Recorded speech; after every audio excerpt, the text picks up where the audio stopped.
The air in the camp was thick, hot, damp, and buzzing with flies. Palm fronds whispered against rusted wire fences, and somewhere in the distance, a truck backfired like a gunshot. It was 1945 in the Philippines, and inside a makeshift U.S. military compound, a young Japanese woman stood trembling as a sergeant's voice cut through the afternoon heat. "Hey, you, come here." Every head turned. The other women froze, eyes wide, afraid to move or even breathe. No one wanted attention from an American soldier. Not now, not after what they'd seen. She swallowed, stepped forward, and felt every pair of eyes burning into her back. He pointed toward a tent, his tone flat but sharp enough to slice the air. Inside, she thought it was punishment. Maybe interrogation, maybe worse. Her heart slammed against her ribs as she walked into the dim light of the tent. The smell of oil, sweat, and gunmetal filled her lungs. On the table lay a rifle, the same kind of weapon that had shattered her world months before. Her body tensed. There were more than 3,000 Japanese women captured by the Allies by the end of the Pacific War. Few ever spoke about what happened behind those canvas walls. But this one, began with a single, unthinkable order. The sergeant looked at her, expression unreadable. He didn't shout, didn't sneer, just gestured to the weapon on the table and said quietly, "Clean it." Her mind went blank. Clean his gun, alone. Every nerve in her body screamed to refuse. Yet something in his tone, not cruel, just commanding, made her hands obey before her thoughts could. She stepped closer. The rifle gleamed under the low lamp, metal-breathing heat like a living thing. It was an M1 Gar, and 8-round clip, semi-automatic, 10 pounds of killing efficiency. She had seen men fall to its crack before she was ever taken prisoner.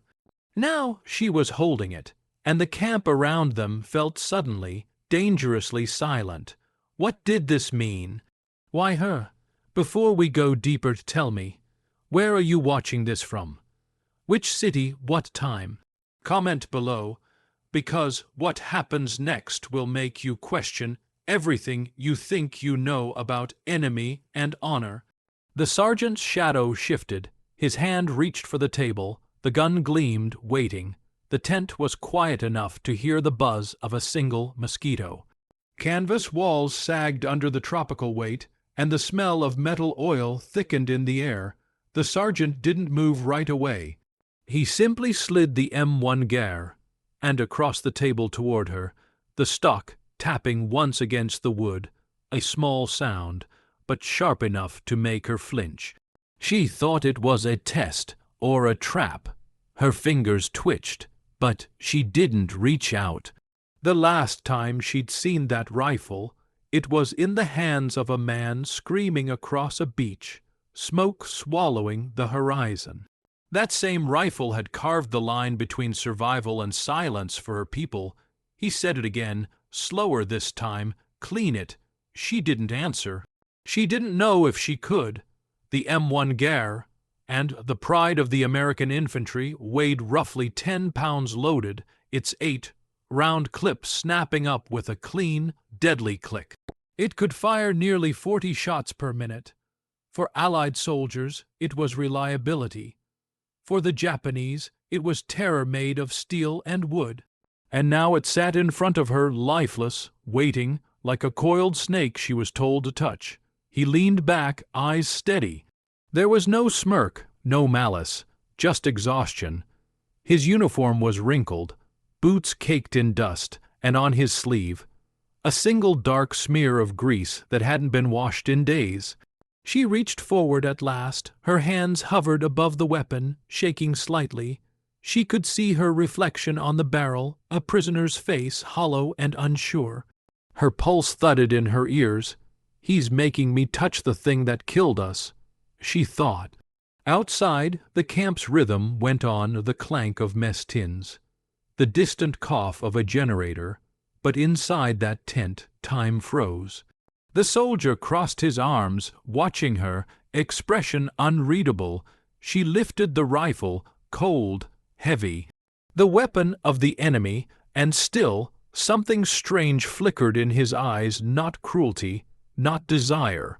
Something else. Maybe he wanted her to see what it felt like to carry it.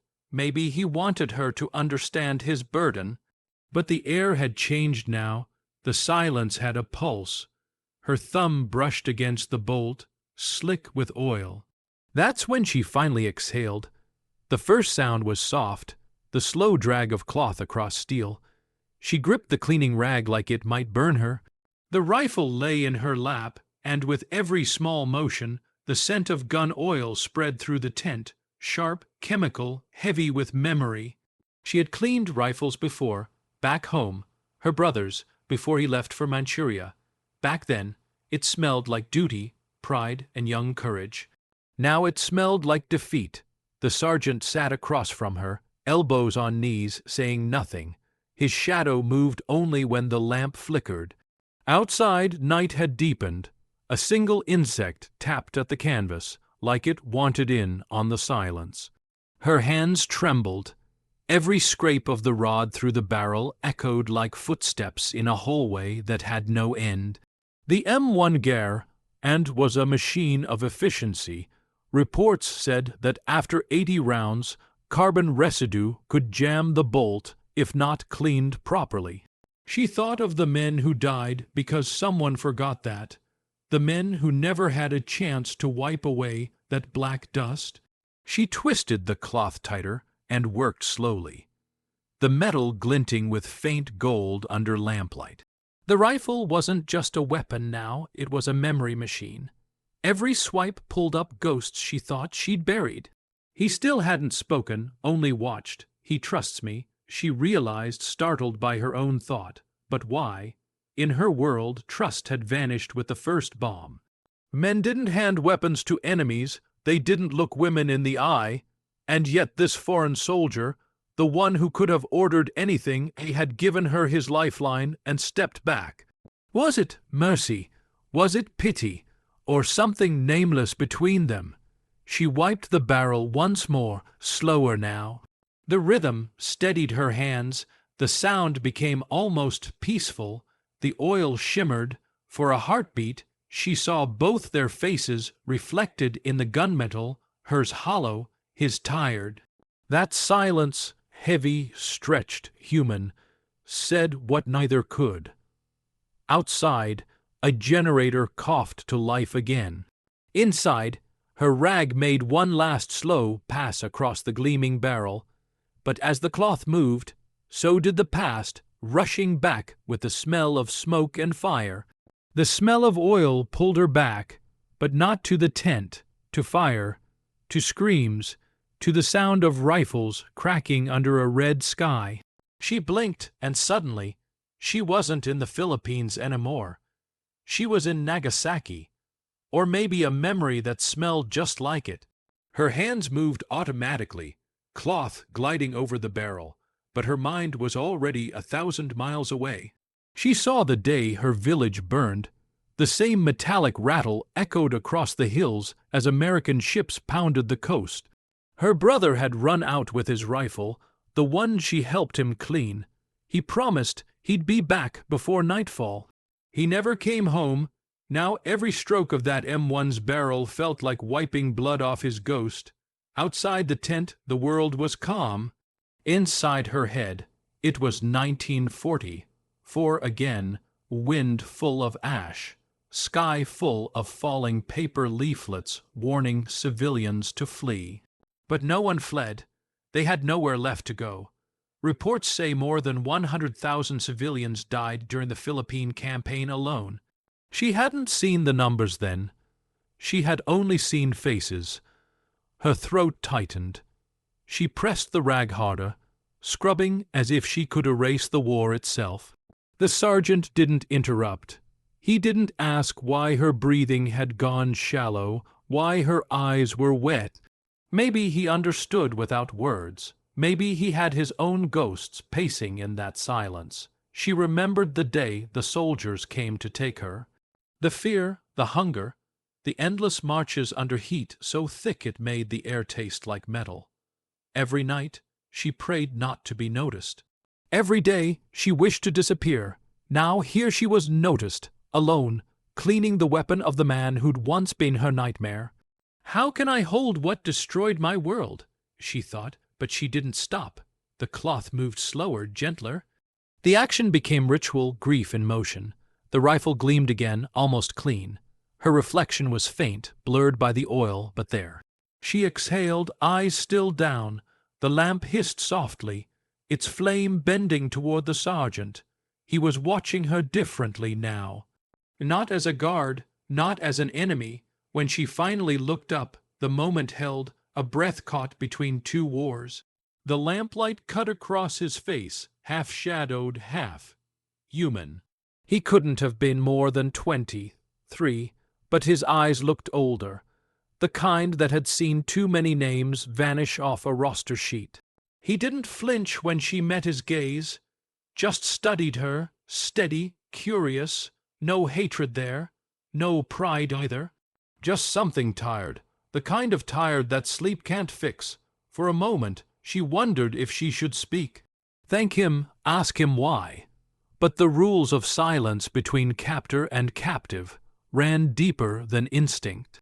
Words could twist meaning faster than a bullet left the barrel, so she stayed quiet. Outside, the night thickened. The soft hum of a generator seeped through the tent flaps. Sweat gathered at the base of her neck, but she barely felt it.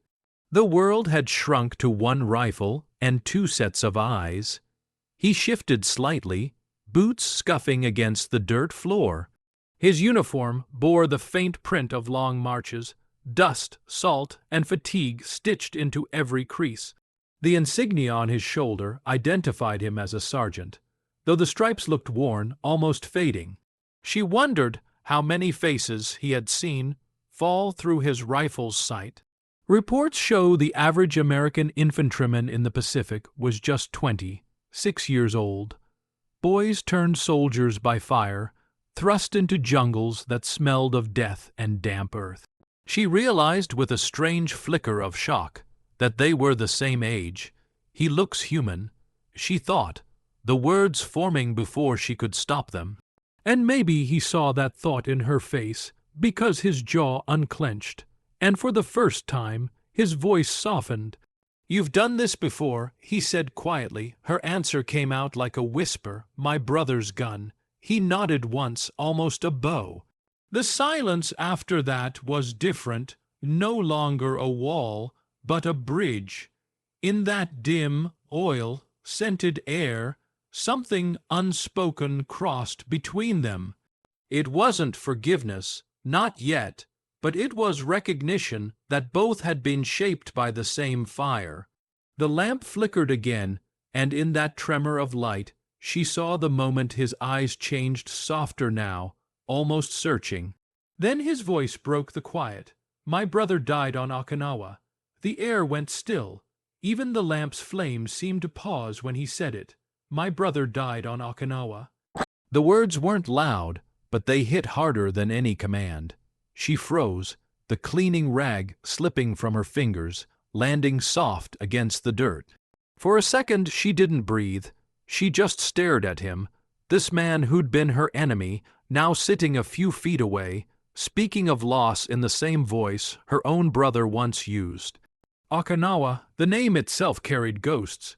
It had been the last brutal stand of the war, where over 100,000 Japanese soldiers died and 12,000 Americans never came home.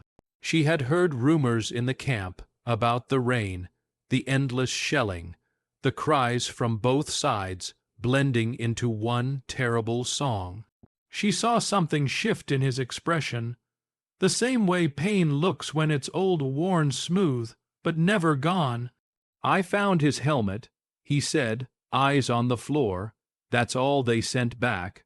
Her throat closed. She wanted to say "I'm sorry," but the words stuck somewhere between languages and fear. So she said nothing. The silence stretched, not awkward, just heavy with everything they both couldn't say. The oil on her fingers had cooled. Her hands trembled slightly as she reached to pick up the cloth again. For the first time, he didn't watch her as a prisoner. He looked at her like someone who understood grief too well. Outside, a soldier's laughter drifted through the night, quick, rough, alive. Inside, the two of them sat surrounded by ghosts.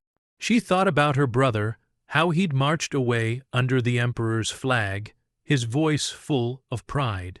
How her mother had smiled for him, even as her eyes begged him not to go. And how, when the bombers came, she'd buried what little was left of him with her own hands. Now here was an American, someone raised to hate her people, mourning the same kind of loss. The distance between them shrank, just slightly. He glanced up. "You miss yours too, huh?" She nodded once. No tears, just the quiet truth of it. For the first time in that tent, they weren't captor and captive. Just two broken families on opposite sides of a rifle. Neither of them spoke again for a long time. The air inside the tent had thickened into something almost sacred. A place where words could only break what silence was building. The rifle lay between them, gleaming faintly under the flickering lamp, like a mirror catching two haunted faces. Outside, the jungle hummed its endless night chorus, crickets, distant engines, the metallic groan of camp gates turning in the wind. But inside it was as if time had stopped just for them. He leaned back on his stool, exhaling slowly. She kept her eyes on the weapon, cloth still in hand, but her thoughts drifted far beyond the tent walls. Reports estimated that by the end of 1945, more than 80 million lives had been lost across the world. It was a number too large to feel, but in that tent, the war had narrowed to just two names, two brothers, two survivors still breathing because fate had flipped a coin. She didn't know if she pitied him or feared him, maybe both. He stared at the ceiling, voice almost too soft to hear. "You know," he said, "after Okinawa I stopped praying." The words cracked open something in her chest. She wanted to tell him she stopped praying, too, the day she realized her gods couldn't hear over the sound of gunfire. So they sat together, praying without saying it, mourning without permission. The rifle's barrel caught a flicker of lamplight. For a second, the reflection blurred, his face merging into hers, indistinguishable in the shine of oil and smoke. Maybe war breaks everyone the same way, she thought. He rubbed his eyes like he'd seen that thought too. Then, without looking up, he said, "You clean that better than my men do." She let out a small, breathy laugh, the first sound of life between them. It wasn't joy, it was disbelief that such a thing could still exist here. The world outside didn't know this moment. It didn't care, but if someone had walked in, they wouldn't have seen enemies, just two people caught between duty and memory, trapped in the same small room history forgot to write about. The lamp dimmed once more. Outside, footsteps approached. Rules, routine, suspicion. The world was returning. The sound came first, boots crunching on gravel, voices low but sharp. The spell of silence shattered. The sergeant's head snapped toward the tent flap, listening. Outside, two guards were muttering near the fence line. "She's been in there too long," one said. "Yeah, orders are orders. They ain't supposed to mix." Her blood ran cold. She froze, cloth still in hand, rifle half cleaned. Every rule in the camp was designed to keep prisoners and soldiers apart. No private conversations, no locked tents, no exceptions.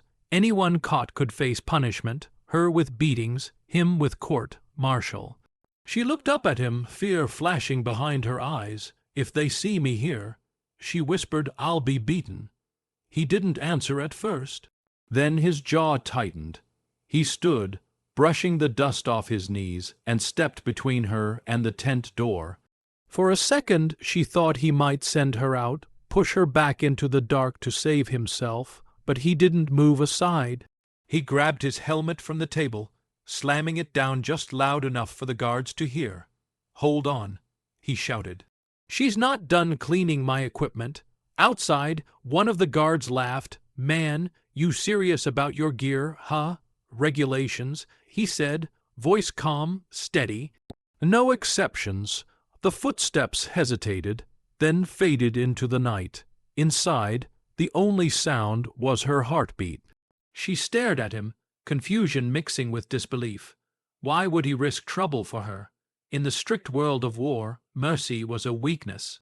But right now, he'd broken a rule that wasn't just military. It was human.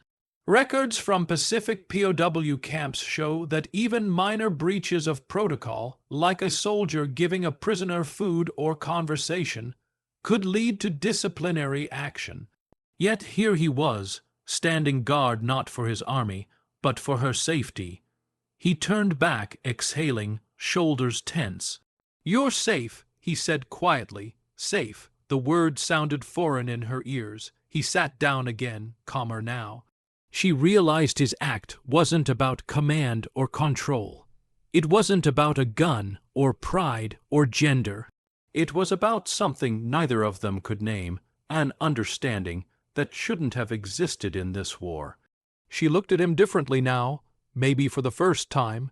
The tent flap swayed once, letting in a streak of humid night air, then settled. The sergeant let out a breath he'd been holding too long.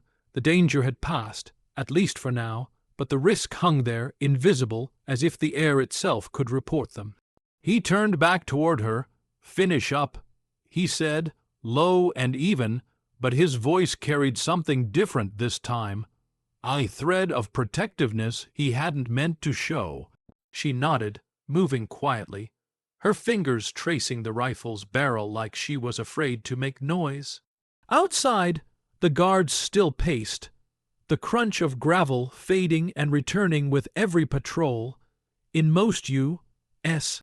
Pacific camps, rules were absolute.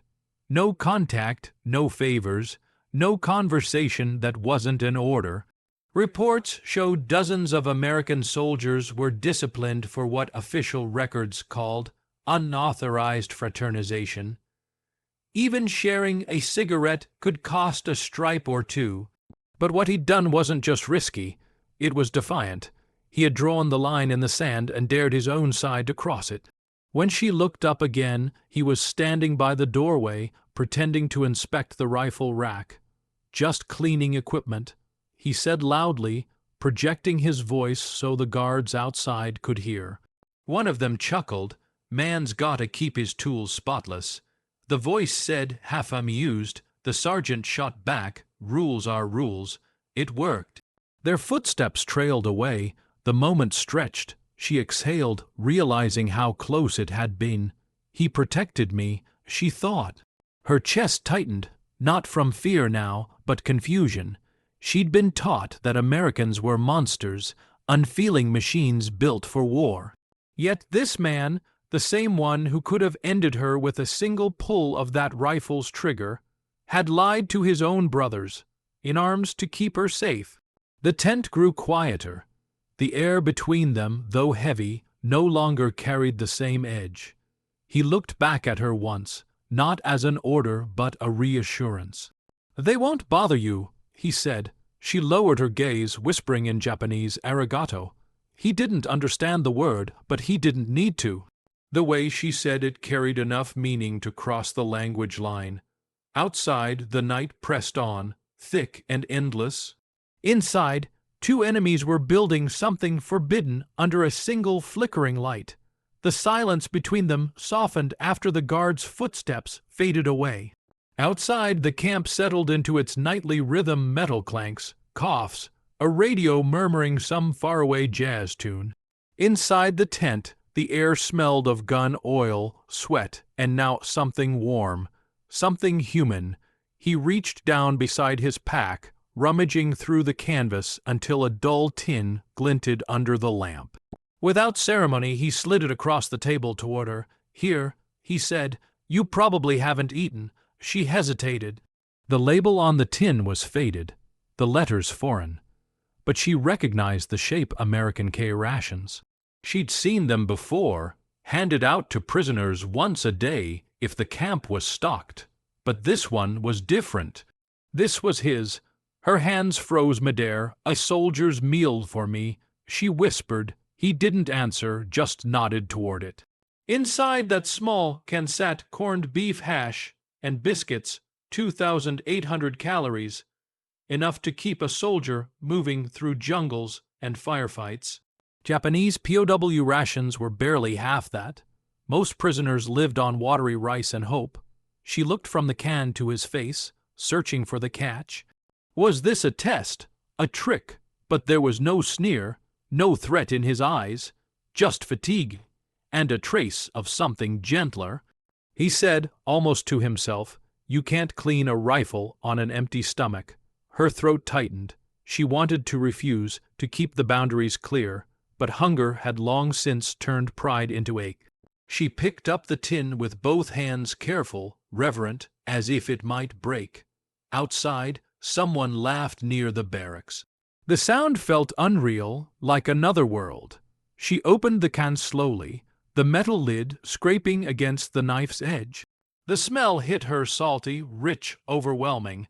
She hadn't tasted meat since her capture. He turned away, pretending to adjust his rifle strap, giving her privacy she didn't expect.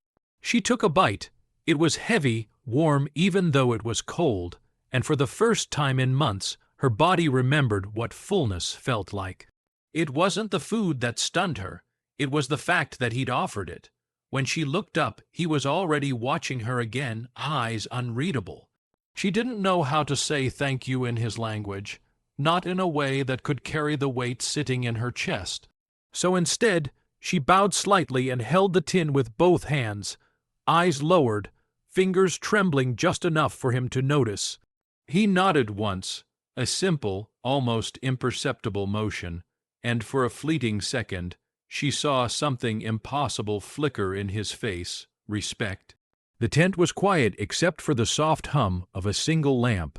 Outside, night insects buzzed over the wire fence. Somewhere, far off, a truck engine coughed, then died. The war was still there, humming beneath every sound, but inside this patch of dim light, the world had paused. She took another small bite. The taste was heavy, foreign, but she forced herself to chew slowly. He sat across from her, not speaking, not looking away either. There were rules against this. Written, spoken, unspoken.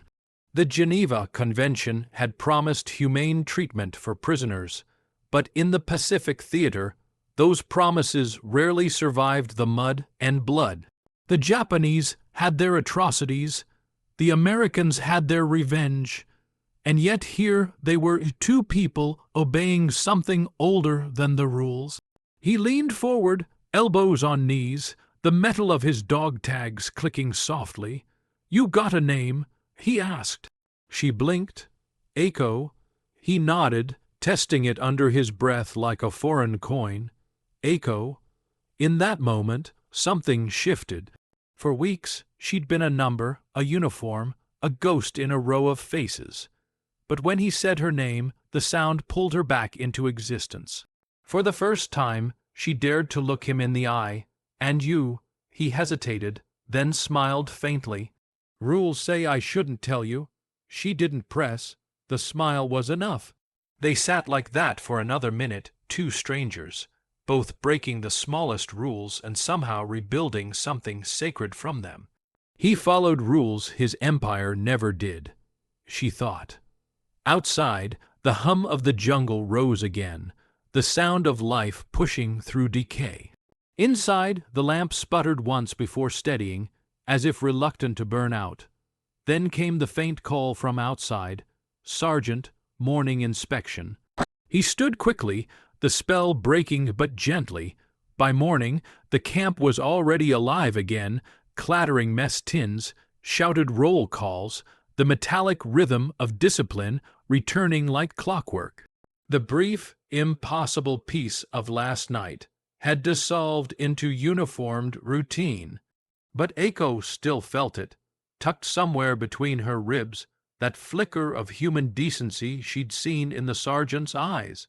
The guards rounded the yard, barking names. "You, prisoner, come." Her stomach clenched. The officer waiting near the command tent wasn't one she recognized. His uniform was crisp, his face expressionless. Behind him, a clerk scribbled in a ledger, "Prisoner, intake, interrogation, assignment."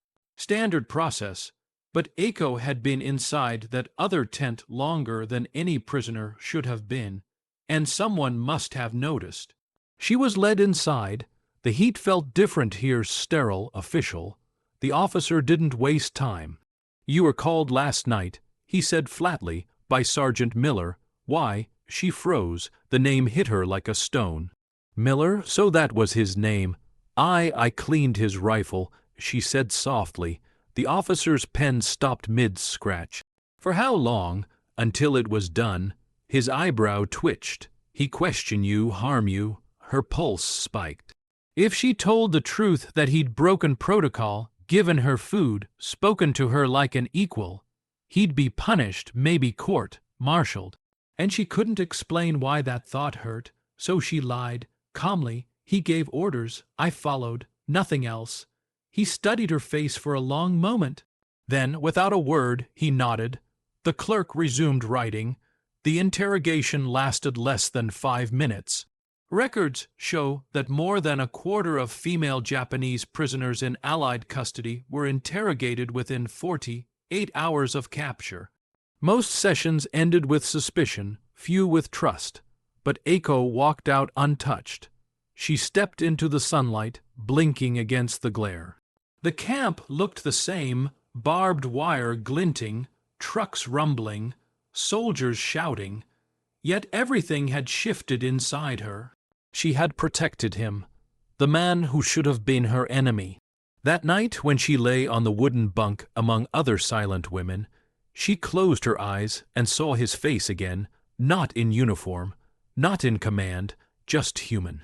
And for the first time, she slept without dreaming of fire. The weeks that followed blurred into repetition, roll calls, chores, the shuffle of worn boots across dust and gravel. But somewhere in that monotony, one man carried a memory folded into the corner of his pack. Sergeant Miller sat on his cot one humid evening, the camp's generator droning like a tired beast outside. Around him, men wrote letters home to mothers, wives, sweethearts, who still believed in the clean lines of victory. The air smelled of ink, sweat, and rust. He stared at his own page, blank. His pen hovered, then dropped.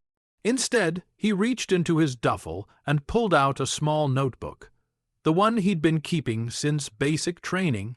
Between field notes and supply lists, he slipped in a single new line, just one word, "Echo." He hesitated, then underlined it once. Reports estimate that over 16 million Americans served during the war. Thousands kept notebooks like his fragments of humanity buried between coordinates and casualty counts. Few ever mentioned prisoners. Fewer still remembered names. He closed the notebook gently, like it contained a secret too fragile for the open air. Around him, the other soldiers joked about heading home soon, about cold beer and baseball and streets without mud. But Miller didn't join in. His thoughts stayed tethered to that tent, that quiet night, and the girl who had cleaned his rifle as if she were cleaning grief itself. In another part of the camp, Eiko folded her blanket with mechanical precision. Each morning was survival, each night an echo of what couldn't be spoken. But she carried something, too, a memory shaped like trust. Neither of them knew the other would be transferred soon. Orders were changing, camps rotating. The war was sputtering toward its exhausted end. He packed his duffel, sliding the notebook inside. Her name disappeared beneath the layers of khaki and gear. "Maybe I'll forget," he muttered, though even he didn't believe it. That night, as rain began to hammer the tin roofs, He closed his eyes and saw the reflection of two faces in a rifle's gleam, his and hers, blurred together by oil and firelight. And somewhere across the camp, she whispered a name she wasn't supposed to know. It happened on a morning that felt like any other: gray sky, damp air, boots scraping against mud.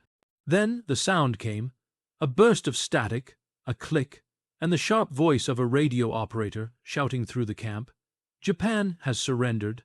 The war is over." The words sliced through the monotony like lightning. Soldiers erupted into motion, cheers, whistles, the slamming of helmets against tables. Some cried, some laughed, others just stared, stunned, as if the world had stopped spinning and no one knew which way was forward.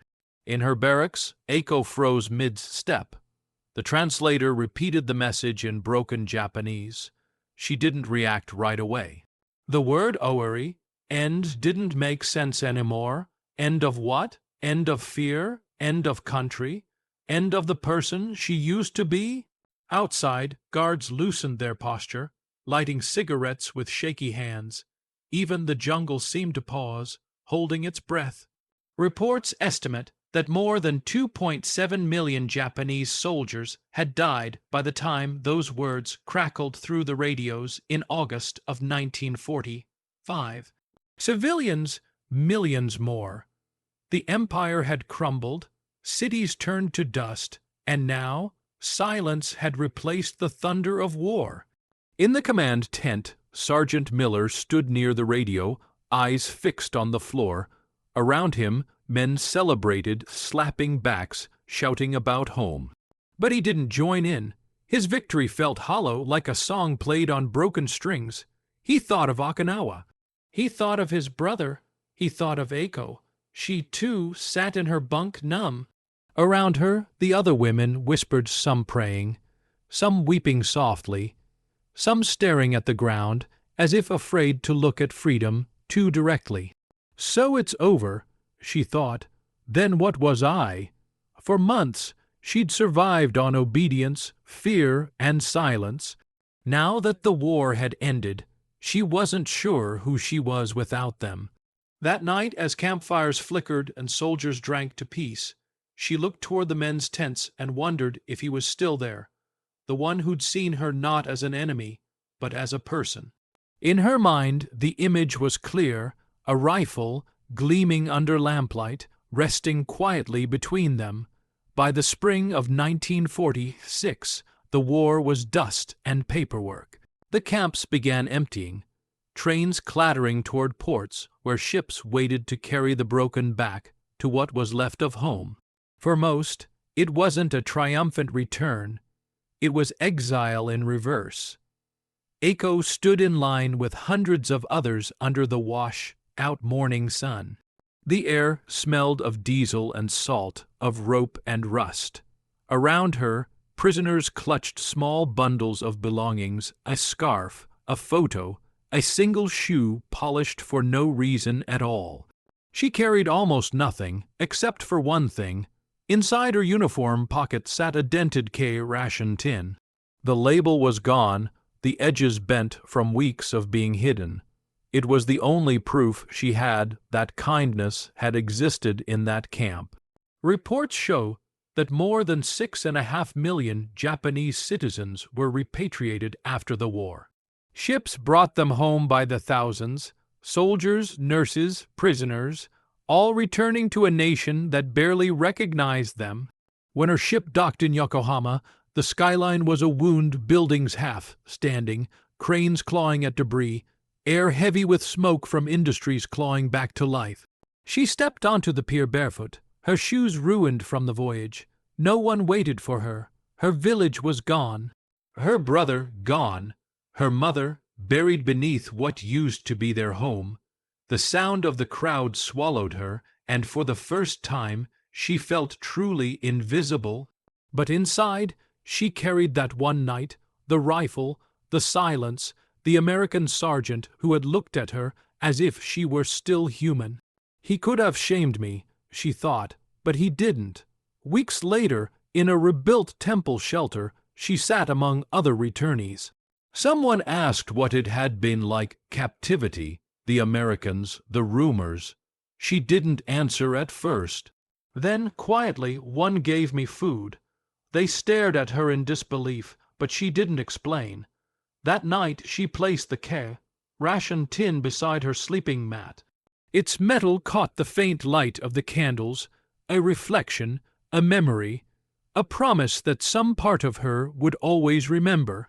She didn't know if he'd survived the journey home, but she hoped he had. Decades rolled forward like tide against stone. The world moved on, rebuilt cities, new wars, different flags. But somewhere in a small coastal town, an old woman kept one relic of the past wrapped in a faded handkerchief, a dented ration tin. It was the 1970s now. The air smelled of salt and diesel again, but this time it was from fishing boats, not troop carriers. A historian had come to interview survivors, former nurses, prisoners, civilians. The tape recorder clicked as it began to spin, the reels whispering softly like ghosts remembering their lines. Aiko sat across from him, spine straight, hands folded neatly in her lap. Her hair, streaked with silver, caught the afternoon light. She had agreed to speak only once, and only about one thing. The historian leaned forward. "You said there was an American soldier." She nodded slowly. "Yes, he made me clean his gun, alone." He frowned slightly, unsure if he'd heard her right. She smiled faintly. "Not the way you think," she said. "He asked me to clean it, then gave me food. The tape word." Reports suggest that fewer than 5% of female prisoner testimonies from the Pacific War were ever recorded or published. Most died with their memories sealed behind silence. But Aiko's voice carried none of the bitterness the interviewer expected. "Why do you remember that moment?" he asked. She looked at the tin on the table between them. "Because it was the first time an enemy treated me like a human." Her tone was calm, but her eyes were distant, fixed somewhere far beyond the room, maybe on a tent bathed in oil, lamp light, maybe on a young man she never truly met outside that hour. The historian shifted, unsure how to respond. The tape clicked once, marking the end of one reel. Aiko reached out, touching the metal tin gently. "He didn't tell me his name," she said, "but he protected me. Sometimes I wonder if he remembers too." Outside, the sea roared softly, as if answering her in another language. The historian paused, then asked the question that had been building quietly all along. "Did you ever find out who he was?"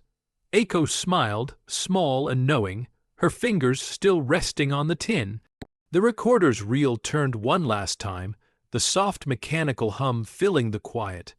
Aiko sat still, eyes tracing the waves beyond the open window.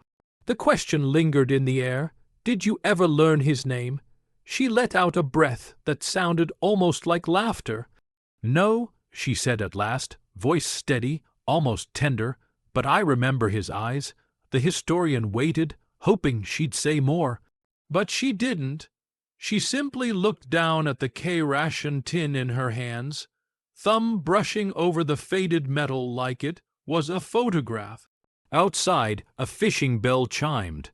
The sound pulled her back not to war, not to fear, but to that tent under a foreign sky where silence had meant survival and mercy had worn a uniform. She had lived through everything history measured in numbers, cities lost, armies gone, millions dead. But what she remembered most wasn't the bombs or the hunger. It was that single, impossible moment when compassion crossed enemy lines. Reports estimate that less than 1% of World War II prisoners of war are alive today. Their stories fade each year, reduced to footnotes in textbooks. But Aiko's story, small, quiet, human, slipped through the cracks and survived. The historian stopped the recorder, scribbling notes. "You forgave him?" he asked. Aiko smiled faintly. "There was nothing to forgive," she said. "He gave me back something war had taken, dignity." She folded the handkerchief around the tin and placed it back inside a small wooden box. Her movements were slow, ritualistic, the way a soldier might fold a flag. For a moment, she closed her eyes. In the darkness, the old scene replayed, oil lamp flickering, rifle gleaming, his tired face watching her with a kind of weary understanding. She saw the moment he turned his back to the guards, protecting her, the small nod that meant you're safe. And just before that memory faded, she whispered, almost too soft for the recorder to catch, "Some wars end quietly in forgiveness." Outside, the sea wind lifted through the window, brushing against her face. The world had changed 1,000 times since that night, but one thing had never left her, the image of those eyes in the half-light. And, for her, that was enough.